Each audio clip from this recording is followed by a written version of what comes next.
അധ്യാപകൻ T J ജോസഫിന്റെ കൈവെട്ടിയ കേസിൽ മുഖ്യപ്രതി സവാദിനെ ഒളിവിൽ കഴിയാൻ സഹായിച്ചവരെ കേന്ദ്രീകരിച്ച് NIA അന്വേഷണം. ഒളിവിൽ കഴിയാൻ സഹായിച്ചത് PFI നേതാക്കളെന്ന് സവാദ് മൊഴി നൽകി. ഇവർക്ക് കൈവെട്ട് കേസിന്റെ ഗൂഢാലോചനയിൽ പങ്കുണ്ടോയെന്നും NIA അന്വേഷിക്കും. 14 വർഷമാണ് സവാദ് ഒളിവിൽ കഴിഞ്ഞത്. SS ശരൺ നമുക്കൊപ്പം ചേരുന്നു.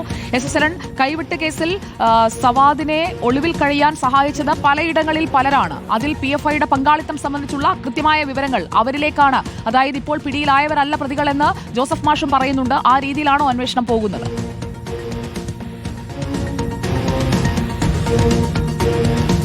സുജിയ, കേരളം വലിയ രീതിയിൽ തന്നെ ചർച്ച ചെയ്ത കേസാണ് പ്രൊഫസർ ടി ജെ ജോസഫിന്റെ കൈവെട്ടിയ കേസുമായി ബന്ധപ്പെട്ട് നേരത്തെ 2 കുറ്റപത്രങ്ങളാണ് NIA സംഘം കോടതിയിൽ സമർപ്പിച്ചിരുന്നത്. ഇതിൽ ആദ്യ കുറ്റപത്രത്തിന്റെ അടിസ്ഥാനത്തിൽ 13 പ്രതികൾ കുറ്റക്കാരാണെന്നും അവർക്കെതിരെയുള്ള ശിക്ഷാവിധി കോടതി പുറപ്പെടുവിക്കുകയും ചെയ്തിരുന്നതാണ്. പിന്നീട് 2023 രണ്ടാമത്തെ കുറ്റപത്രത്തിന്റെ അടിസ്ഥാനത്തിൽ 6 പ്രതികൾക്ക് കൂടി ശിക്ഷ വിധിച്ചിരുന്നു. അപ്പോഴൊന്നും തന്നെ ഈ മുഖ്യപ്രതിയായ സവാദിനെ പിടികൂടാൻ NIAക്ക് കഴിഞ്ഞിരുന്നില്ല. പ്രധാനമായും 14 വർഷമായിട്ട് ഇയാൾ ഒളിവിൽ കഴിയുകയായിരുന്നു.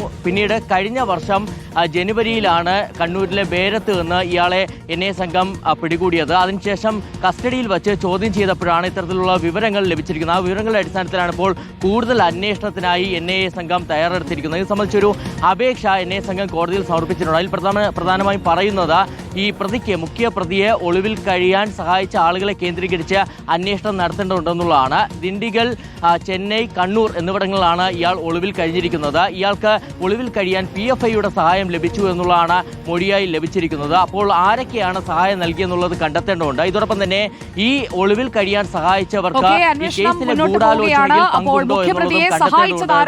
സഹായികളിലേക്ക് ഗൂഢാലോചനയിലേക്ക് NIAയുടെ അന്വേഷണം എത്തുന്നുവെന്ന് വേണം മനസ്സിലാക്കാൻ.